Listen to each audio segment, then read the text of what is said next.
Hello my dear students, स्वागत है आप सभी का एक बार फिर से अपने YouTube channel affairs on trend में। तो दोस्तों, आज की वीडियो बहुत ही ज़्यादा इम्पोर्टेंट होने वाली है, क्योंकि इस वीडियो में हम देखने वाले हैं कि बेसिक रिक्वायरमेंट्स क्या है इंटरनेशनल रिलेशंस पढ़ने से पहले। हमें किन किन बातों का पता होना चाहिए, किन किन बेसिक्स चीज़ों का पता होना चाहिए, ताकि हमारा जो कॉन्सेप्ट है अबाउट इंटरनेशनल रिलेशंस वो और भी ज़्यादा मजबूत हो सके और भी ज़्यादा हम अच्छे से उसको आगे सीख सकें। तो चलिए बिना किसी देरी के आज की वीडियो को शुरू करते हैं। तो सबसे पहले वर्ल्ड पॉलिटिकल मैप देखिए। अगर आप अंतर्राष्ट्रीय संबंधों को बहुत ही अच्छे से समझना चाहते हैं तो आप बोलोगे वर्ल्ड पॉलिटिकल मैप क्यों? क्योंकि आपको पता होना चाहिए कि कौन सा देश कहाँ पे है। मैप के अंदर आपको पता होना चाहिए कि कौन सा देश कहाँ पे है। जब आपके दिमाग में आपको पता होगा कि यस अमेरिका यहाँ पे है, चाइना यहाँ पे है, इंडिया यहाँ पे है, जापान यहाँ पे है, तो आप उसको अपने दिमाग में अच्छे से रिलेट कर पाओगे। वर्ल्ड ज्योग्राफी मैप, आप बोलोगे कि ज्योग्राफी मैप का अंतर्राष्ट्रीय संबंधों को सीखने में इसका क्या कनेक्शन है? जी हाँ, यहीं पे हम लोग गलती करते हैं। ज्योग्राफी मैप मैं ये नहीं कहूँगा कि इन डेप्थ आपको पता होना चाहिए, लेकिन मोटा मोटा उसके बारे में आपको पता होना चाहिए। जैसे कौन सी नदी कहाँ पे है, कौन सी नहर कहाँ पे है, स्वेज नहर कहाँ पे है, कौन सी नदियों से कौन सी नहरों से कहाँ से ट्रेड होता है दो देशों के बीच में। तो जब वो मोटा मोटा आपके दिमाग में होगा तो आप उस कॉन्सेप्ट को, उस चैप्टर को और ज़्यादा अच्छे से पकड़ पाएंगे, उसको कवर कर पाएंगे। नेक्स्ट टॉपिक है, तीसरा topic, developed countries in the world, कि इस देश में विकसित देश कौन कौन से हैं। मैं आपको सच बता रहा हूँ, अगर आपको ये नहीं पता है कि कौन से विकसित देश हैं, कौन से विकासशील देश हैं, कौन से पुअर कंट्रीज हैं, तो आप कुछ भी अंतर्राष्ट्रीय संबंधों के बारे में नहीं सीख सकते। अगर आप इन सब बेसिक्स को छोड़ के अगर ऊपर जाते हैं डायरेक्टली, तो आप बोर हो जाओगे और आपको लौट करके यहीं आना पड़ेगा। ये सारी चीज़ें आपको सीखनी पड़ेंगी।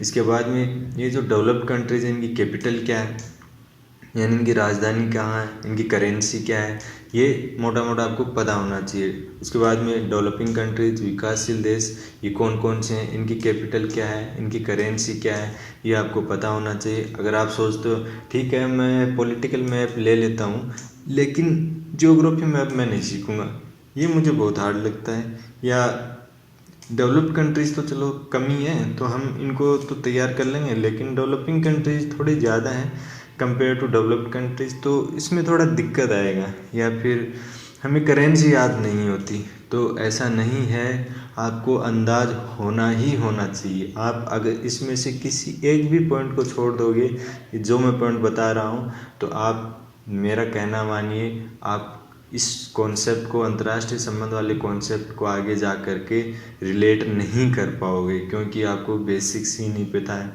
जिस प्रकार से मैथमेटिक्स का बेसिक्स होता है, केमिस्ट्री का बेसिक्स होता है, फिजिक्स का होता है, उसी प्रकार से हमारा अंतर्राष्ट्रीय संबंधों को सीखने से पहले ये सारे बेसिक्स हैं, इनको हम स्किप नहीं कर सकते। आगे और देखें तो व्हाट इज़ यूएन। अब यूएन क्या है? अभी कोविड के टाइम पे काफ़ी देशों ने इसके ऊपर शंका जताई थी, इसके रोल के ऊपर, है ना। ये कुछ बोल नहीं रहा था चाइना के बारे में, कोविड वायरस के बारे में कोई बयान नहीं आ रहे थे कि इसके बारे में इंक्वायरी होनी चाहिए नहीं होनी चाहिए। अगर हमें यही नहीं पता है यूएन क्या है, तो कोई देश इसके बारे में कुछ भी बोले, भला हम उसको कैसे समझ पाएंगे? क्योंकि हमें पता ही नहीं है यूएन क्या है, इसकी रोल क्या है, इसका भूमिका क्या है।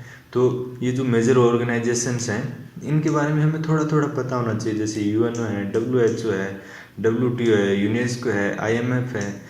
मैंने यहाँ पे कितना 5 के का नाम बताया है, लेकिन इससे ज़्यादा और भी हैं।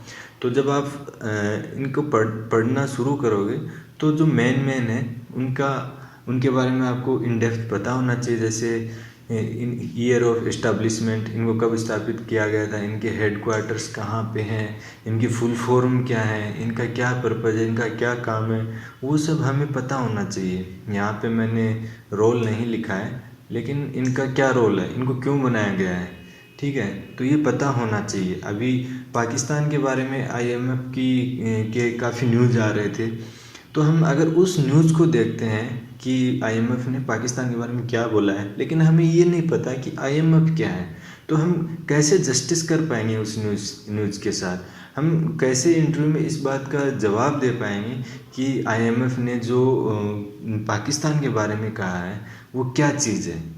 हम जस्टिस नहीं कर पाते क्योंकि हमें पता ही नहीं आईएमएफ क्या है, या अगर हमें फुल फॉर्म भी पता है तो इसका रोल क्या है हमें नहीं पता है। तो ये सब हमें बेसिक्स पता ही होने चाहिए। अभी ये जैसे थे मेजर ऑर्गेनाइजेशंस, अभी हैं इम्पोर्टेंट समिट कॉन्फ्रेंसेस, यानी जैसे ASEAN, BRICS, G20, SAARC, SCO और भी हैं इनके अलावा। तो इनके बारे में हमें कम से कम पता होना चाहिए लास्ट डेट, यानी ये बैठक होती रहती है देशों के बीच में, कई देशों के बीच में। आसियान जो है इसके सदस्य देश कौन कौन से हैं, इनका पर्पज़ क्या है, इनके सदस्य देश कौन से हैं, ठीक है। इसकी बैठक कब आयोजित की गई, उसमें मोटा मोटी ये पता होना चाहिए उसमें क्या डिस्कस किया गया था, उसमें मुद्दा क्या था।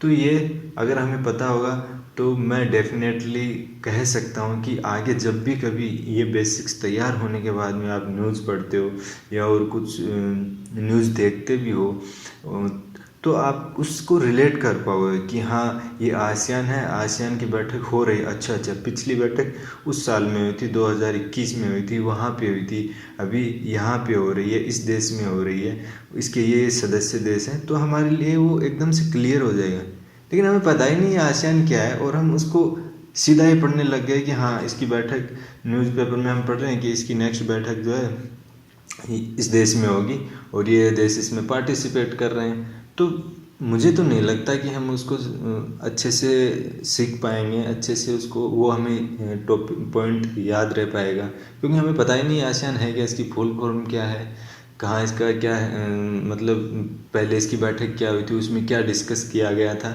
हमें कुछ पता ही नहीं है। तो हम आगे कैसे सीख सकते हैं। आगे अगर हम देखें तो ये बेसिक्स थे मेरी तरफ से, जो मुझे लगा कि अगर आप अंतर्राष्ट्रीय संबंधों को पढ़ना चाह रहे हो तो उससे पहले आपके ये पॉइंट या ये टॉपिक क्लियर होने चाहिए। तो इनको पढ़ने के बाद में you can keep well informed yourself. Okay, जैसा कि मैंने बताया ये सब पढ़ने के बाद में आप टॉपिक को या पॉइंट को रिलेट कर पाओगे अच्छे से। अगर आप न्यूज़पेपर पढ़ोगे तो आपको बिल्कुल दिक्कत नहीं आएगी अंतर्राष्ट्रीय संबंधों के बाद में। अगर यूट्यूब पे आप कोई वीडियो देख रहे हो इंटरनेशनल रिलेशन से रिलेटेड या कोई इमीडिएट कोई न्यूज़ है इंटरनेशनल रिलेशन से रिलेटेड तो आपको बिल्कुल भी दिक्कत नहीं आने वाली है। और अगर आप लोगों के साथ डिस्कस करोगे, ओके, जो कम्पिटिटिव एग्ज़ाम्स की तैयारी कर रहे हैं, तो आपका अच्छे से रिवाइज होता जाएगा मंथली। लेकिन इसमें यह है कि एक बार ऐसा नहीं कि पढ़ने के बाद में आपने छोड़ दिया है, कम से कम एक महीने भी नहीं तो 2 या 3 यानी क्वार्टर में एक बार इसका रिवीजन होना बहुत ही ज़रूरी है। अब ये सब मिलेंगे कहाँ पे, ये टॉपिक सारे जो मैंने बताए हैं। तो अच्छी बात यह है कि मैं एक एक टॉपिक के ऊपर एक एक वीडियो लेकर के आ रहा हूँ बहुत जल्दी, एंड उसको अच्छे से समझेंगे एक एक पॉइंट को। और इंटरनेशनल रिलेशन से रिलेटेड एकदम बढ़िया सी सीरीज़ में तैयार करने वाला हूँ। इसमें मुझे आपका सपोर्ट चाहिए, सपोर्ट इन द सेंस कि आप मेरे चैनल को सब्सक्राइब कीजिए। अभी मैंने नया चैनल बनाया है तो सब्सक्राइब कीजिए। कमेंट सेक्शन में बताइए कि क्या सुधार करना है, क्या जोड़ना है, क्या घटाना है। तो आज की वीडियो में बस इतना ही। आपका बहुमूल्य समय देने के लिए बहुत बहुत धन्यवाद। Bye bye.